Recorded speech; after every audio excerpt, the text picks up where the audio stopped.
All right, and it's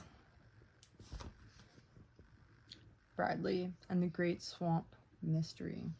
Yeah, he's Bradley the Brave Bear. He's the Brave All right, Bear. Alphabets, an alphabet's production of Bradley and his swamp. One hot summer day, Bradley the Brave Bear was meeting his alphabet friends for a picnic at Old Great Swamp. Ziggy, the zippy zebra, arrived early. "Hey there, Ziggy," called Bradley. "It's a good thing you take vitamins. That basket looks mighty heavy." "Sure is," said Ziggy. "It's full of bread, bologna, bananas, and big bottles of blueberry soda, and I even brought my banjo." Soon Perry the polite porcupine arrived exactly on time as usual. "Good morning, Bradley." "Good morning, Ziggy," he called, tipping his hat. "Thank you so much for inviting me, but I must tell you that a rainstorm is predicted for this afternoon." Bradley looked up at the sky. "I don't think it'll rain, and even if it does, we'll manage." These pages. But we have to These do pages. what they do. There's Bradley. He's the bear. And Ziggy. There's Nellie. And Lizzie the lazy lamb. And right? Skeleton. Oh. Then Fenton, the fearful frog, and Ivy, the impatient iguana, arrived.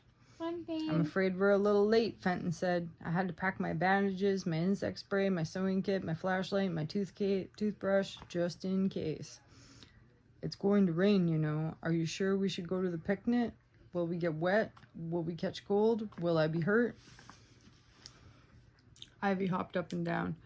"Enough talk," she shouted. Let's go, let's go. I can't wait another minute.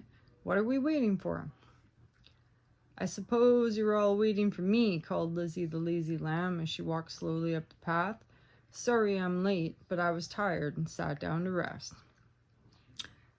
"Well, I guess we're ready to go now," said Bradley. "Follow me." When they came to the water, everybody helped spread the blankets and set out the food. Look at those bananas over there. Oh, Look at the blueberry soda. That's blueberry soda. Look at the yummy. It was very quiet except for the buzzing of bees and the chirping of crickets. "I wonder why no one else is picnicking here," said Fenton. "They're probably all afraid of the monster," said Ziggy. What monster?" said Fenton, looking around him. "What monster?" "The great swamp monster," declared Ziggy. He pointed to a pile of rocks. "He lives behind those rocks, and when it gets dark, he comes out and makes scary sounds. Whoop, whoop." "I beg your pardon, but there's no such thing as monsters," said Perry. "There is too," said Fenton. "I don't believe there is," said Perry politely. "Is too," insisted Ziggy. "Calm down," said Bradley. "Even if there is a monster, we don't have time to worry. We'll all be safely at home by the time it gets dark." "Monster, monster," said Ivy. "Pass the sandwiches and the soda, please. I'm hungry and I want to eat." Look, she's hungry. She says, "Do it now." On her shirt. So the alphabets sat down on their blankets. Perry folded a napkin carefully and spread it on his knee. He placed the sandwich on a plate, cut it neatly in half, and took small bites. Then he poured himself some soda and took small sips. Fenton helped himself to a bun, and then he emptied his just-in-case bag and checked it to make sure nothing had been lost. Ziggy tuned his banjo while he sipped his soda. Lizzie fell asleep while eating a bunch of grapes. Bradley finished his sandwich and lay on his back looking up at the sky. He pretended that the gray clouds were puffy little dinosaurs. Puffy! Lizzie fell asleep while eating her grapes. And she fell asleep while eating her grapes. Wonder if they were actually really grapes. Ivy gobbled her sandwich up and gulped her soda down. "Let's go," she called. "What's taking so long? I'm ready to go hiking." Well, Ivy's definitely impatient, but nobody else wanted to rush. So Ivy grabbed her butterfly net, tightened her hiking boots, and went off into the woods alone. Ooh. Bradley watched as Ivy disappeared behind some bramble bushes, and then he looked back up at the sky. The clouds seemed darker and darker. Of course. Splat! Bradley felt a drop of rain on his forehead. Then plink! A raindrop bounced off Ziggy's banjo. Drip, drip, drip. Rain sprinkled down on Fenton's bag. Oh no, his emergency bag. Oh my god. He's got all his supplies in there. Oh my god.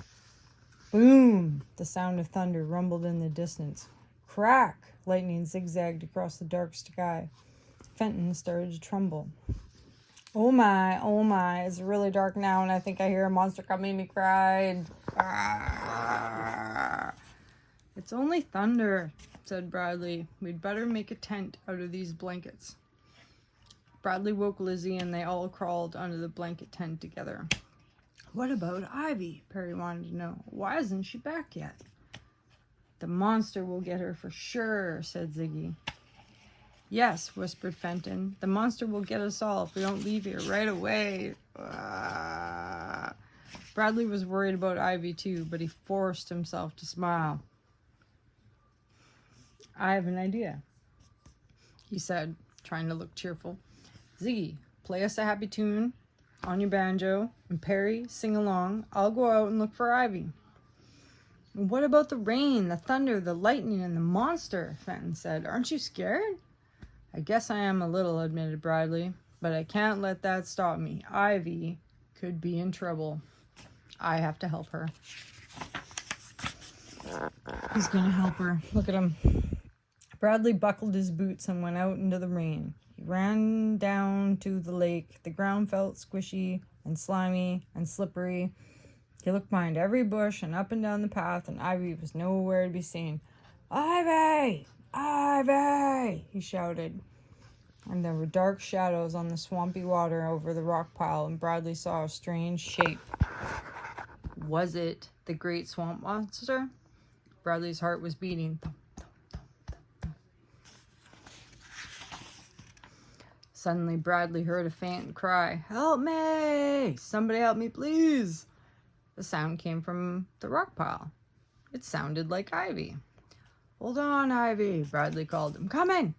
That looks like great. Bradley made his way through the puddles and around the rocks, and there was Ivy, cold, wet, trembling. "Oh, Bradley, I'm glad to see you," she cried. "I tripped over the rocks and hurt my ankle. I'm afraid I can't walk." "Lean on me. I'll help you back," said Bradley.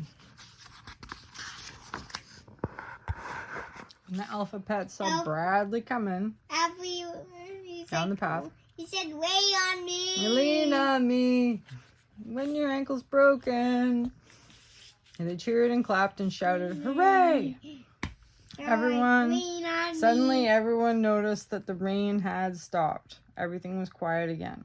The sun came out from behind the clouds and shone through the last glistening raindrops, and in the sky above the rock pile the most beautiful rainbow appeared.